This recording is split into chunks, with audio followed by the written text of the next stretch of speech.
This is Electric Universe Eyes, and today I'm going to narrate The Great Comet Venus by David Talbott, 1997, section titled Catastrophic History of the Solar System. According to Velikovsky, the planet Venus sprang originally from the gas giant Jupiter, its elliptical orbit around the Sun intersecting the orbit of the Earth.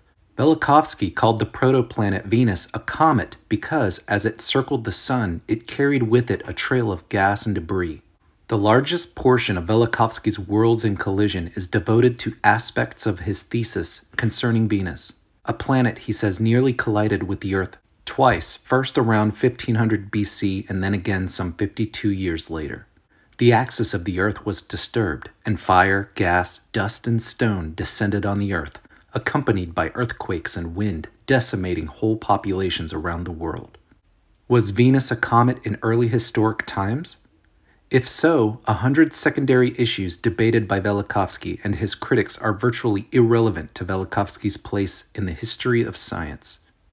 Are there hydrocarbons in the atmosphere of Venus as Velikovsky had suggested? Did vermin actually descend on the Earth as a result of a Venus encounter? Did a destructive encounter with the Earth really occur around 1500 BC, followed 52 years later by another?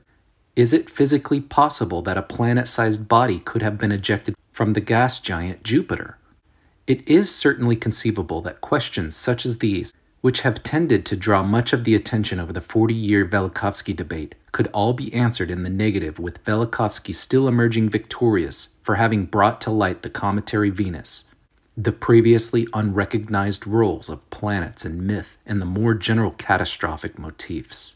If Venus did indeed enter history as a fear-inspiring comet, settle into its present orbit only in geologically recent times, and emerge as a primary subject of world mythology, then neither friend nor critic could dispute Velikovsky's pioneering role in one of the great intellectual revolutions of modern times.